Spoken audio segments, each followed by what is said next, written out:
So today we're going to be doing a review of a little, tiny little film called Salem's Lot. Salem's Lot is the new Stephen King film written by Stephen King.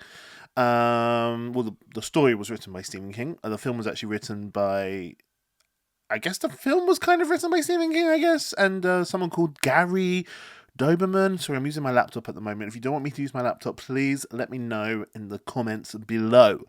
So this is starring a whole bunch of actors that I actually do not know. Lewis Pullman, Mackenzie Lee, a bunch of actors. And what is this film about? So it's a film that is about this author who decides to go back to his hometown to get some inspiration to write his next book. And while he's there, everybody starts turning into vampires. It's sort of that.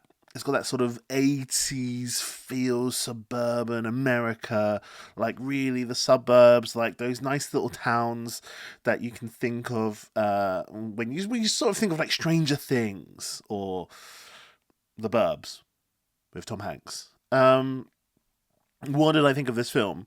It was serviceable. It was very serviceable. You know, this has been a wonderful, wonderful year for horror films. So it's going to be difficult for horror films to like stand out, and this one, yeah, just doesn't do enough to stand out. Kind of feels a little bit like a TV movie, I guess I would say. It felt like a streaming movie.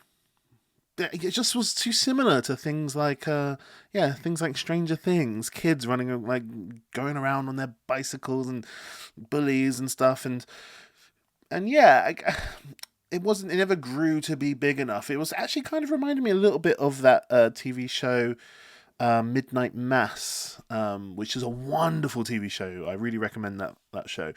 But yeah, it felt like a sort of really like shortened down version of something similar to that, I guess, and less philosophical. It was quite fun though. I will say I wasn't bored. There was a few jump scares in it, although jump scares are always a little bit thin. And I think there's an aspect of that time, that sort of 80s feel in America, which is sort of adventurous, and it is a bit childlike. And there are kids in this, a bit like It, for example. Those kids sort of going on these adventures and fighting evil. That's real Goonies stuff.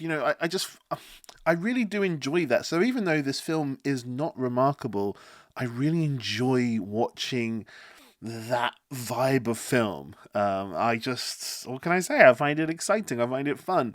I think that the main kid, who's kind of around for most of the film, he's the standout. He's really cool. He's the one who knows that you need to stand up to your bullies. He says at the very beginning, when he gets sort of punched in the face or something, that he tackles the bullies down to the ground, and the kids ask him, why do you do that?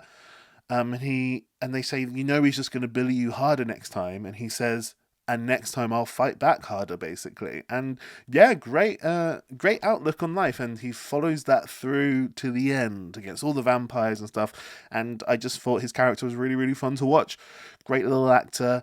Like I say, the film was a little bit streamy, a little bit TV movie, but serviceable. I would, if it was on if it was just released on Netflix, and I was in bed watching it, I would have had an amazing time. But it was in the cinema, so I had just an okay time. But I would recommend it. Definitely go and watch this film. It's not as awful as you think. I know Salem's Lot is a classic story. There's lots of versions of it. It's not shit.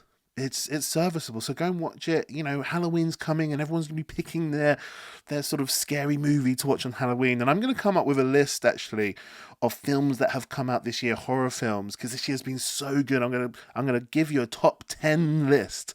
There's been so many horror films that there's enough for me to give you a top 10 list of horror films to watch this Halloween that are available to watch either in cinemas or on streaming or whatever. So look forward to that. And yeah, go and watch Salem's Lot. It won't be in that list, unfortunately, but it's close. It's a serviceably fine film. I said serviceably.